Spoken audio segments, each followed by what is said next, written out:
Assalamualaikum warahmatullahi wabarakatuh. Alhamdulillah, selamat pagi. Bersama-sama pada pagi yang ceria ni, kita nak bermotivasi dalam motivasi pagi. Dan kali ini saya akan bercerita tentang hati. Dan untuk memulakan program kita, kita ada satu slogan yang tuan-tuan kena ingat. Slogan saya ialah, kalau hati bersih, dia akan menarik segala yang bersih-bersih, yang baik-baik. Dia tolak yang buruk-buruk, yang busuk-busuk. Kalau hati pula kotor, dia akan tarik yang kotor-kotor. Dan dia akan tolak yang baik-baik. Sebab tu, kalau kita baik, hati kita baik. Kalau kita tak baik sebenarnya, sebab tu kita tak suka benda tak baik. Sebab hati kita baik. Bila kita tak suka yang baik-baik, hati kita tu sebenarnya tak suka yang baik-baik sebab hati kita busuk. So, insyaAllah kita akan bersama-sama cerita tentang kenali hati. Kita dah banyak kenal, kita biasa banyak duduk kat luar. Kita fikir tentang kereta, tentang rumah, kita melancong sana sini, kita naik ke langit, kita buat penerokaan, kita tahu tentang DNA, tentang kuman. Tapi kadang-kadang yang dalam hati yang kecil yang sangat penting, kita jarang ambil berat. So kita nak mengembara dalam diri kita, kenal hati kita. Hati, tuan-tuan dirahmati Allah sekalian, hati ni satu benda sangat abstrak. Dia dalam diri kita, dia perkara gaib, dan dialah yang menentukan kita baik ke tak baik ke, bagaimana gaya kita bercakap, kita dengar apa, kita jalan pergi mana. Kemudian hati yang ini juga menentukan, membuatkan orang suka, kita jadi degil. Dan hati inilah yang boleh bawa kita ke syurga, dan silap hari bulan, dialah yang bawa kita ke neraka. Namanya hati. Kemudian muslimin yang dirahmati Allah sekalian, Rasulullah SAW pernah menyebut dalam satu hadis. Hadis ni kita dah biasa dengar sangat. Ala inna fil jasadi mudghah, idza saluhat saluhal jasadu kulluh, wa idza fasadat fasadal jasadu kulluh, ala wa hiya al-qalbu. Tuan-tuan tahu apa makna dia? Oh, special betul hadis Nabi ni. Nabi sebut dalam hati manusia ada seketul daging. Kalau dia baik, yang lain pun baik. Kalau dia baik, mata baik, mulut baik, kaki baik. Dan kalau dia rosak, yang lain rosak. Mata tak betul, cakap tak betul, dengar tak betul, jalan tak betul, perangai tak betul. Sebab hati rosak. Yang seketul daging itu yang namanya hati. Jadi, untuk makluman tuan-tuan, hati ialah raja. Satu hari, ada satu cerita. Seorang raja datang ke sebuah kampung. Orang miskin semua. Raja tu duduk atas kuda. Apa dia cakap? Dia kata, beta ialah raja negeri ini. Jadi semua orang tengok dia. Sebab dia raja. Hormat kepada raja. Tiba-tiba ada orang miskin bangun. Dia kata, tuan, kalau tuan raja kepada negara ini, saya nak beritahu, saya ialah raja kepada diri saya sendiri. Terkejut orang lain. Raja pun terkejut. Sebab rupanya kita ada kerajaan. Dan badan kita pun ialah satu kerajaan. Dan kerajaan diri kita ialah hati kita. Jadi bila kita kenal hati, seronok. Orang ramai tak kenal hati. Hari ni kan, ramai orang bersolek muka dia. Dia cat muka dia. Bukan solek, dia cat muka dia. Orang perempuan biasa macam tu. Dia cat muka dia. Kemudian kita naikkan hidung kita, kita ubah kening kita, pipi dan sebagainya. Orang bersolek depan cermin, nak cantikkan muka. Tapi orang jarang nak cantikkan hati. Kenapa jarang cantikkan hati? Sebab kita tak kenal hati kita. Dan kita tak tahu betapa berperanannya hati. Boleh mengubah, boleh membentuk. Sebab tu ada orang sebut, hati-hati di jalan raya. Ada satu lagi, hati-hati menjaga hati anda. Sebab dia sangat penting. Jadi sekarang, jom kita nak kenal sebenarnya bagaimana hati kita. Bagaimana kedudukan dia. Dan bagaimana hebatnya hati. Supaya lepas ni kita dengar motivasi, bukan nak bermotivasi. Sebab motivasi ni perlu. Sebab silap hari bulan dia bukan motivasi. Basi. Idea lama tak bergerak. So kita nak gerakkan. Jadi yang pertama sekali, kita kena tahu hati kita. Yang pertama, tuan-tuan sekalian, hati duduk belah mana? Hati duduk belah mana? Sebab tu dalam saya terangkan sikit hati dulu. Hati ni orang Melayu sebut hati ialah liver. Sebenarnya hati dalam Islam ialah al-qalbu. Nabi sebut tadi kan, dalam tubuh manusia ada seketul daging. Kalau dia baik, baik. Dan Nabi sebut, yang seketul daging itu namanya al-qalbu. Al-qalbu apa dia? Al-qalbu, qalbu tu bahasa Arab. Qalbu, apa dia? Maknanya benda yang bergerak-gerak. Qalbu bergerak-gerak. Qalbu ni juga berbalik-balik. Berbalik-balik, bergerak-gerak dan sebagainya. Termasuk juga qalbu bergerak-gerak. Kadang-kadang kita nak gitu, kadang nak gini, mula nak beli kereta tu, tak jadilah gini. Mula-mula dah bertunang, okey dah bertunang. Esok nak kahwin tak nampak muka. Kenapa? Bertukar hati. So bila bertukar hati, sebenarnya itu namanya al-qalbu, benda yang bergerak-gerak. Dan ulama kata, yang bergerak-gerak itu sebenarnya bukan liver tapi jantung. Jantung. Sebab tu orang kita sebut, you are in my heart. Kita tak sebut, you are in my liver. Sebab jantung ada makna sendiri dan qalbu ada makna sendiri.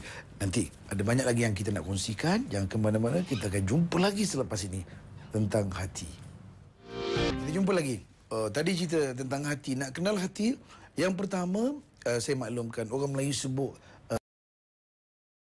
ialah rupanya disebut hati itulah hati. Sebenarnya dalam Quran sebut yang dimaksudkan dengan hati orang Melayu yang sebut tapi ialah jantung. Sebab itulah, you are in my heart. Awak dalam jantung saya. Bukan you are in my liver. Satu. Yang kedua, tuan-tuan, kalau kita bagikan badan kita ni, kita ada kepala, kita ada dada, kita ada perut. Ingat perkataan, kita ada dada. Dalam dada ada jantung. Dalam dada ada paru-paru. Kemudian, di bawah dada ni perut. Dalam perut ada hati. Ulang. Dalam perut ada hati. Tanya doktor. Dalam perut ada hati. Tengok gambar. Dalam perut ada hati. Dalam dada ada jantung, ada paru-paru. Allah Ta'ala sebut. Tuan-tuan ingat tak? Ayat Quran yang biasa orang kita baca lah. Qul a'udhu birabbin nas, malikin nas, ilahin nas, min syarril waswasil khannas, alladhi yuwaswisu fi sudurin nas. Allah sebut syaitan ni kerjanya mewaswaskan manusia. Waswas maknanya dia bisik benda-benda tak elok, dia nak ganggu, nak kacau. Dan Allah sebut syaitan dia kacau apa yang ada dalam dada manusia. So dalam dada tu ada jantung. Dalam dada ada jantung. Jadi yang dimaksudkan dengan al-qalbu bukan hati, jantung. Sebab hati duduk dalam perut. Jadi saya sebut lagi, yang dimaksudkan hati yang bentuk daging Nabi sebut itu ialah jantung. Kenapa jantung? Sebab jantunglah benda bergerak-gerak-gerak. Yang satu lagi, kalau kita pergi Mekah, cuba tanya, mak kita pergi Mekah, kita pergi Mekah, kenapa kita tawaf belah kiri? Islam kan mula ke daripada belah kanan. Makan belah kanan, itu belah kanan, buat kanan dulu. Kenapa tawaf di belah kiri? Patutnya tawaf belah kanan. Siapa tawaf belah kanan? Tak sah. Tawaf belah kiri, ni, bau kiri menghadap ke arah kiblat. Sebab apa tuan-tuan? Ulama kata sebab jantung kita belah kiri, kita tawaf belah kiri sebab lebih dekat dengan jantung. Jadi nak beritahu yang dimaksudkan dengan hati dalam bahasa Nabi sebut seketul daging itu ialah jantung, bukannya hati. Dan Nabi sebut tadi, kalau jantung tu baik, baik. Kalau dia rosak, yang lain rosak. Itu namanya kalau penyakit jantung. Kalau jantung baik, selamat. Kemudian kalau jantung rosak, dia rosak. Nampak sangat dia punya kesan yang on the spot. Jadi sebab tu kalau orang kena stroke, dia pap boleh collect. Orang kena jantung, pap jadi almarhum. Kenapa? Kalau dia baik, baik. Dia rosak, rosak. Kalau hati dalam tu, dia rosak, dia makan masa juga. Jadi kami nak beritahu yang dimaksudkan seketul daging itu ialah jantung. Dan jantung hebat. Jantung ni dia pam darah. Jantung, darah dia pam darah. Jantung ni bukan untuk dia. Jantung berfungsi untuk orang lain.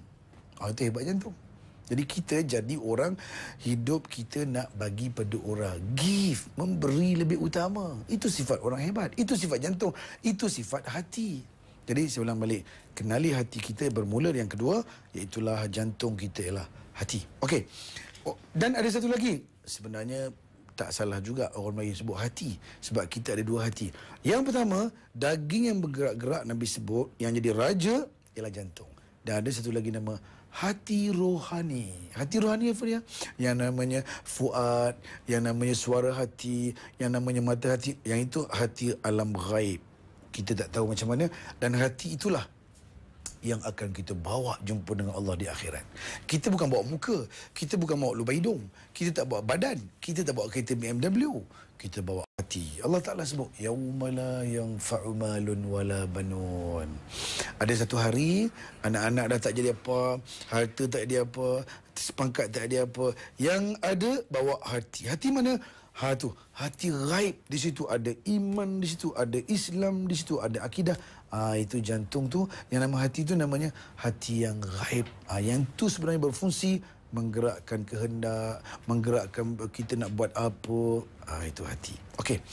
Kemudian, tuan-tuan sekalian, kita kena faham bahawa bila nak kenal diri, dah kenal satu, kenal hati. Yang kedua, apa hati? Yang kedua, ini paling penting. Bila kita sebut hati yang ghaib itu, Nabi SAW menyebut dalam hadis tadi, dan Allah menyebut sebenarnya hati kita ni, kalau tuan-tuan nak kenal hati, dia diketahui oleh Allah. Hati kita ni Allah tahu. Tuan-tuan dengar saya ceramah, tuan-tuan tak tahu apa ada dalam hati saya. Saya pun tak tahu dengar tuan-tuan. Boleh jadi tuan-tuan dengar ceramah saya sambil-sambil dengar, tuan-tuan sebut, cukuplah tu Ustaz, stoplah tu Ustaz. Boleh jadi. Ataupun hati saya yang menyebut dalam hati, saya nak beritahu suatu benda supaya orang boleh faham. Itu hati saya. Orang tak tahu. Tapi saya nak beritahu, Allah tahu apa yang ada dalam hati kita. Jadi, bila tahu Allah ada dalam hati kita, tuan-tuan jangan sembunyikan benda-benda buruk dalam hati. Suami tak tahu, isteri tak tahu, anak-anak tahu, bos tak tahu, Allah tahu. Jangan sembunyi. Kalau kita punya negara, kita punya peraturan, siapa-siapa simpan dia punya dadah rumah dia, siap kena hukum gantung. So, kalau kita simpan juga, memang kita bodoh lah. Kalau kita simpan dengki, kita simpan dendam, orang tak tahu, tapi Allah tahu. Orang boleh kita tipu. Boleh tipu Allah. Boleh tipu orang, yes, sebulan, dua, setahun, dua, you boleh tulis. Boleh tipu orang. Tapi boleh tipu Allah? Tak boleh. So, banyak lagi cerita-cerita hati ni, kita akan kongsi yang ke mana-mana selepas ini, insya-Allah. Tuan-tuan sekalian, kita berjumpa lagi. Saya takut nak sebutlah. Hati baik, dia akan menarik segala yang baik-baik. Dia menolak yang buruk-buruk. Kalau hati buruk, dia tarik yang buruk-buruk. Dia tolak yang baik-baik. Kalau hati baik di dalam, yang luar-luar dapat respon kebaikan. Kalau hati dalam tak baik, yang kat luar tu responnya kurang. Sebab hati dalam. Sebab tu hari ni kita tengok, kenapa orang tak suka buat baik? Orang tak suka buat baik sebab dalamnya banyak tak baik. Kalau orang tu suka buat baik, memang hatinya baik, dia akan cari yang baik-baik. Okey. Yang kedua, kita kenal hati kita. Yang pertama tadi apa tuan-tuan? Yang pertama hati ialah Allah tahu hati kita. Jangan tipu, jangan sembunyi. Orang tak tahu, Allah tahu. Dan di akhirat nanti, yang orang tak tahu tu Allah keluarkan dalam bentuk tindakan, dalam perangai. Yang kedua, kita kena tahu bahawa hati ialah tempat Allah pandang kita. Ini yang paling, kita duk jaga wajah, jaga muka, jaga penampilan. Memang itu perlu. Tapi jangan lupa, innallaha la yanzuru ila suwarikum. Allah tak tengok muka kamu. Wala yanzuru ila amwalikum. Allah tak tengok harta kamu. Walakin yanzuru ila qulubikum. Allah tengok hati kamu wa a'malakum. Jadi, orang miskin, jangan anda rasa malu dan hina sebab Allah tak tengok harta. Orang tak cantik, jangan susah hati. Sebab orang manusia nilai ada satu hal. Penilaian Allah ni kekal lama. Jangan takut. Orang gaji besar, orang besar-besar gaji, boleh gembira juga. Tapi sebenarnya kalau Allah melihat hati kita, kita ni hebat, hati pun hebat, best. Macam orang pergi Mekah juga. Ada seorang tu pergi Mekah, orang kaya, 120,000 dia punya package. Dia dekat dengan Masjidil Haram, tapi hati baik. Dia kata apa? Alhamdulillah, duit aku banyak, aku boleh gunakan seronok. Pergi Mekah pun senang, masjid pun senang, ibadat pun senang. Itu orang kaya yang baik hati. Ada orang miskin, duit tak banyak, pergi Mekah duk jauh. Sambil jauh jalan kaki, dia sebut, ya Allah, walaupun jauh tapi dapat juga pergi ke Masjid Haram. Walaupun lutut sakit, aku susah sikit, aku sabar, dapat pahala banyak. Kenapa? Sebab hati. Ada pula orang kaya, pakej besar dekat masjid, tak pergi masjid, berbangga dengan dekat saja, so tak jadi juga. Ada pula yang miskin, dalam pakejnya murah, duduk jauh, duduk maki, duduk kata, korang kenapalah jauh sangat, ini kenapa kaki lutut marah semua sekali, pun tak sama. Sebenarnya cerita hati. Kalau hati baik, rumah besar, kita rasa lapang je. Kalau hati baik, rumah kecil, rasa lapang juga. Kalau hati tak baik, rumah je. Hati tak baik, rumah sempit, lagi semput. Kenapa? Sebab hati. Okey, jadi Allah tak tengok wajah, Allah tengok hati. Hati lah melahirkan solat. Kenapa tuan-tuan solat? Sebab hati yang baik kata, mesti solat. Tak solat, dosa besar. Masalakakum fi saqar. Kamu nak masuk neraka saqar ke? Kita solat kenapa? Dorongan hati. Yang itu Allah tengok. Dan tengok sampai ke akhirat. Okey. Ikhlas di hati. Yang ketiga, bila kita nak kenal hati kita, yang ketiga, hati ialah harta yang paling mahal. Paling mahal. Kenapa hati itu mahal? Sebab dalam hati ada ma'rifatullah. Kita kenal Allah bukan mata. Kenal Allah di hati. Sebab apa nama ni, bila anda cinta Allah, hati, amalan. Saya bercakap ni namanya amalan lidah. Orang derma ambil duit, kesian orang miskin. Itu namanya amalan buat baik. Itu namanya amalan kaki. Amalan hati ialah bila anda cinta Allah, itu amalan hati. Anda percaya pada Allah, itu amalan hati. Dan tengok dalam cerita berkenaan dengan amalan hati ini, disebut dalam satu ayat Quran, walakin yu'akhidhukum bima kasabat qulubukum wallahu ghafurur rahim. Annal ma'rifata, dia kata ma'rifah ni, kita kenal ni, dia ialah perbuatan hati. Di dalam hati ni kenal Allah, kenal Nabi Muhammad, cinta Allah, cinta mak, cinta ayah. Ada orang menangis bila sebut nama Allah, kan? Kita ada orang menangis bila sebut nama Allah sahaja. Dia akan menangis, dia akan sedih, dia akan rindu pada mak ayah, pada anak-anak. Itu amalan hati. Yang kedua, hati ni dia sangat bernilai dalam hati tu. Sebab ini yang kedua, hati bernilai ialah dalam hati itu ada satu pandangan hebat. Sebab tu Nabi sebut dalam satu hadis, ittaqu firasatal mu'min fa innahu yanzuru bi nurillah. Nabi kata, takutilah kamu idea orang baik-baik. Idea orang baik-baik ini, sebab bila dia tengok, dia bagi idea, ada bersamanya pandangan Allah, nilai kebaikan. Dan satu lagi, tuan-tuan sekalian, hati ni hebat sangat, dia punya khazanah ni. Dalam hati ada ikhlas. Ikhlas nilai amalan. Anda semayang, diterima, ikhlas. Anda bekerja, bila ikhlas, sebab Allah terima. Anda pergi mana, perang, ikhlas, Allah terima. Syarat dia, anda suami isteri, tolong suami, kalau ikhlas, saya ceramah ni, kalau ikhlas, Tuhan terima. Kalau tak ikhlas, mayang tak terima, puasa tak terima, ilmu tak terima. Sebab ikhlas tak ada. Dan minta maaf, ikhlaslah mudah sangat. Setan dia curi ikhlas kita. Dia curi ikhlas. Tengah semayang ikhlas, dia curi, dia tukar pada riak. Nak tunjuk ke orang.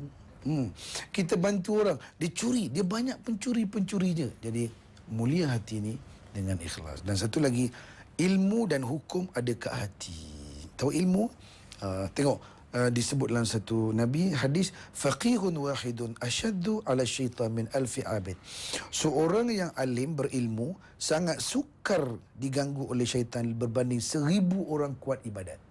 Jadi itulah kekuatan hati. So please, sama-sama kita jaga hati, kenali hati anda, sebab dia melahirkan akhlak yang mulia, pribadi yang baik. Dalam hati baik, dia akan suka berkebaikan. Dalam hati buruk, dia akan suka pada keburukan. Sekian. Kita jumpa lagi insya-Allah. Hati-hati menjaga hati. Assalamualaikum warahmatullahi wabarakatuh.